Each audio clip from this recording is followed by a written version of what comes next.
जय श्री राधे कृष्ण। आप सभी का आपके अपने YouTube channel VK Mishra present में बहुत बहुत स्वागत है। आइए सुनते हैं वैशाख मास कृष्ण पक्ष की संकष्टी गणेश चतुर्थी व्रत की कथा। वैशाख मास कृष्ण पक्ष की चतुर्थी को इसे विकट चतुर्थी, संकटा चतुर्थी, संकष्टी चतुर्थी आदि नामों से जाना जाता है। इस दिन विशेष प्रकार से भगवान गणेश जी का साथ में चौथ माता का पूजन करना चाहिए और फिर शाम को चंद्रोदय होने पर चंद्र देवता को कच्चे दूध का या जल का अर्घ्य प्रदान करने के बाद व्रत को पूर्ण करना चाहिए। यह व्रत सभी प्रकार के विघ्न और बाधाओं को दूर करके सुख और समृद्धि को प्रदान करने वाला है। तो आइए सुनते हैं वैशाख कृष्ण पक्ष की संकष्टी चतुर्थी व्रत की कथा। तो बोलिए प्रेम से भगवान गणेश की जय, चौथ माता की जय, सर्व देवी देवता की जय। बहुत समय पहले की बात है।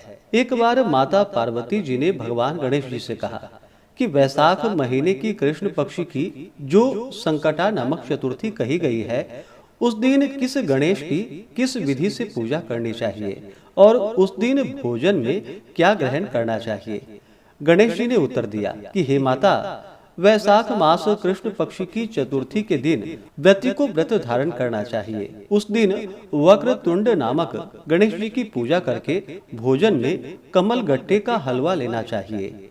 हे जननी, द्वापर युग में राजा युधिष्ठिर ने इस प्रश्न को पूछा था और उसके उत्तर में जो भी कुछ भगवान श्री कृष्ण ने कहा था, मैं उसी इतिहास का वर्णन आपसे करता हूँ।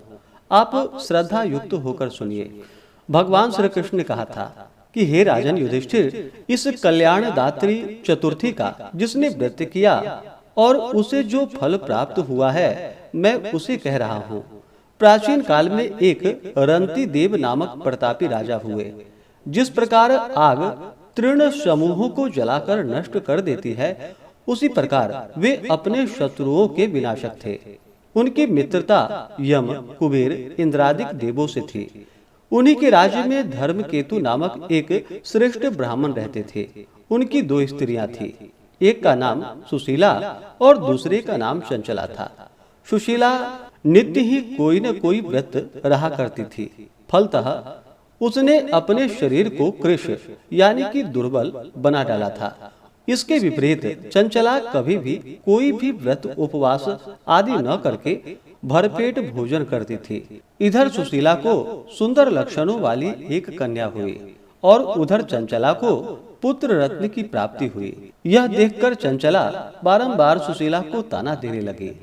अरे सुशीला, तूने इतना व्रत उपवास करके शरीर को जर्जर बना डाला है, फिर भी एक कृशकाय कन्या को जन्म दिया।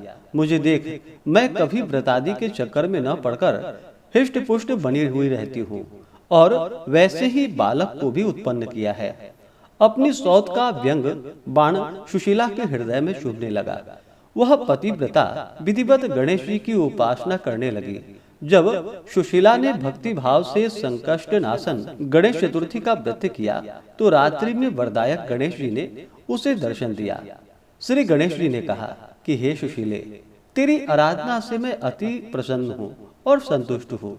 मैं तुम्हें वरदान दे रहा हूँ कि तेरी कन्या के मुख से निरंतर मोती और मूंगा प्रवाहित होते रहेंगे। हे कल्याणी, इससे तुझे सदा प्रसन्नता रहेगी। और हे सुशीले, तुझे वेद शास्त्र वेत्ता एक पुत्र भी उत्पन्न होगा। इस प्रकार का वरदान देकर भगवान गणेश जी वही अंतर ध्यान हो गए। वरदान प्राप्ति के फलस्वरूप उस कन्या के मुख से सदैव मोती और मूंगा झरने लगे। कुछ दिनों के बाद सुशीला को एक पुत्र उत्पन्न हुआ और तदंतर धर्मकेतु स्वर्गगामी हो गए। उनकी मृत्यु के अनंतर चंचला घर का सारा धन लेकर दूसरे के घर में जाकर रहने लगी, परंतु सुशीला पति गृह में रहकर ही पुत्र और पुत्री का लालन पालन करने लगी। उस कन्या के मुख से मोती मूंगा गिरने के फलस्वरूप सुशीला के पास अल्प समय में ही बहुत सा धन एकत्रित हो गया। इस कारण चंचला उससे ईर्ष्या करने लगी। एक दिन हत्या करने के उद्देश्य से चंचला ने सुशीला की कन्या को कुएं में ढकेल दिया।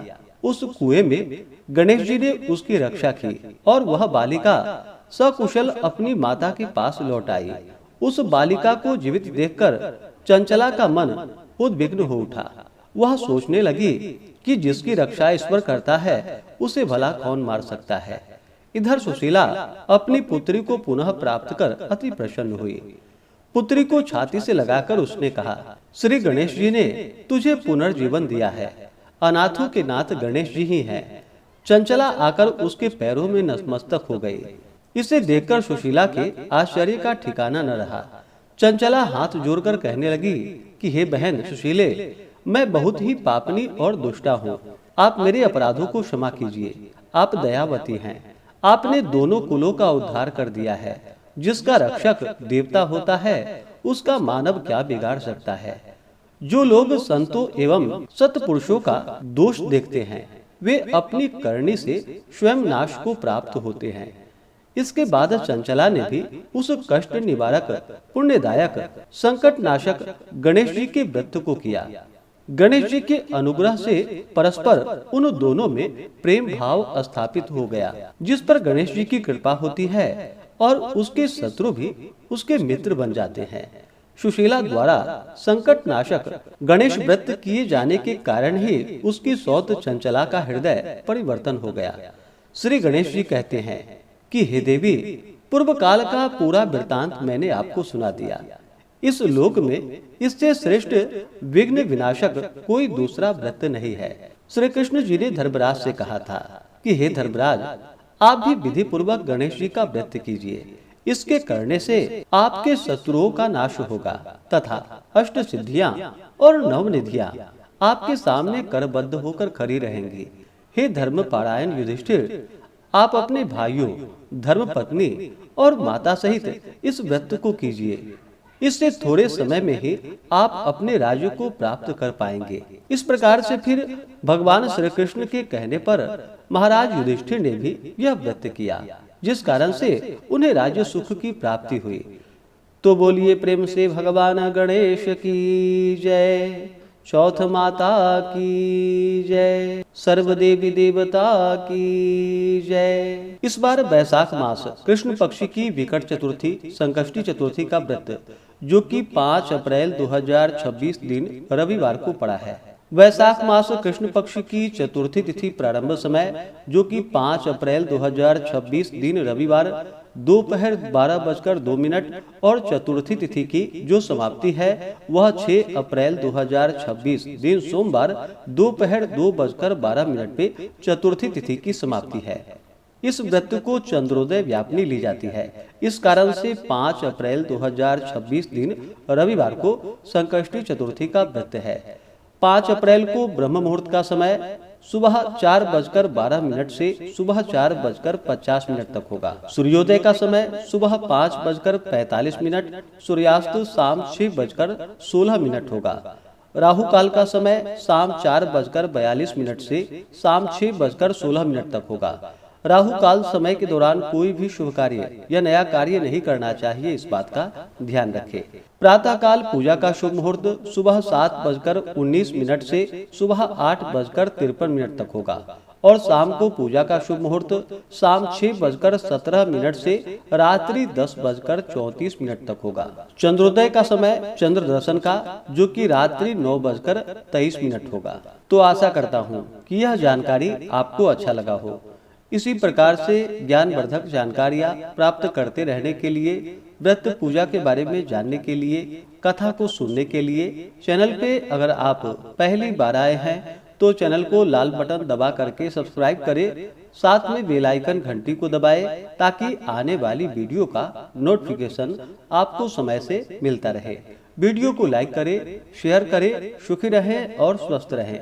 जय श्री राधे कृष्ण। धन्यवाद।